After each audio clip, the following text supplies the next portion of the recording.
Today, we talk about children in factories. Child labor, to be exact. Workers cost money, you know? But do you want to know what costs less? Children.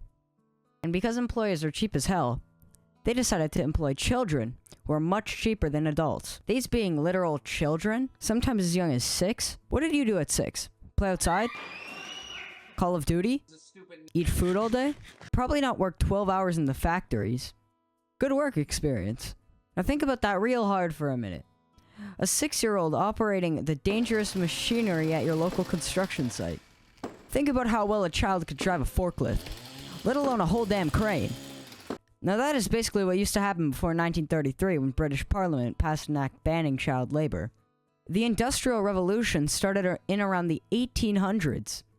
That's 130 years. A child laborer could grow old and watch their great-grandkids go to the factories, all in one lifetime.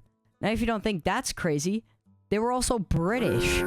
Looking past that fact, child labor started at the beginning of the Industrial Revolution, all the way back in around 1802, and it wasn't enforced. Most child workers did so because of the harsh living conditions in Britain at the time, like the overexpansion of land and cramped living spaces. It's always the British that cause everything bad. Always goes back to their stupid tea on beans on toasted crumpets. Another reason that kids were working like it was Timu was because there were so many of them. Like 35% of all people in Britain at the time were underage. Now I'm not a psych major, but I'm pretty sure working 15 hours a day at 5 years old is not healthy. It also wasn't just factories the kids worked at. They also worked at farms, which yes, more farmers equals more food. But doing back-breaking labor on the fields for 50 cents just to strain every muscle in your body is not worth it. They also worked in mines, and in my opinion, getting crushed or blown up by dynamite deep in the coal mines while developing black lung is pretty far down on my list. Not for the business owners of the 1800s, however. They didn't really care. Child labor, more like do me a favor and get back in those factories like a good little boy. They're still using water power, however. But that doesn't minimize the risk of the moving parts of old Jenny here. Billy, no! Textiles were the biggest production coming out of Britain at the time, making Ginny very popular with the kids. Now that I've explained how it started, let's get to how it's going. Great! Not for the children, though. Moving parts and the steam engine made the workplace much more dangerous than it already was.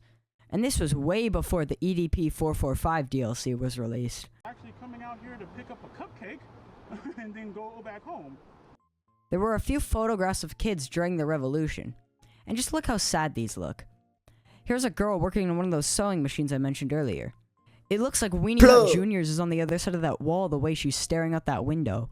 Then we have the Breaker Boys here, who look all burnt and toasted like KSI in his comments. But this is actually sad. These innocent children being forced to slave away in the mines inhaling all kinds of black lung. They look like their employer took a panini press to their faces, which seems like something they would do in the 1800s. No, I don't want to end it on such a sad note, so I have one last example. Many laborers worked for very bad pay, and had to work because of the bad conditions in Britain at the time. The reason conditions were this bad were from urbanization, where British population moved from primarily being in small rural towns to being in urban developments like cities. So, if none of this happens, we would have never gotten limited time flavor Lay's wavy Funyuns onion flavored rings.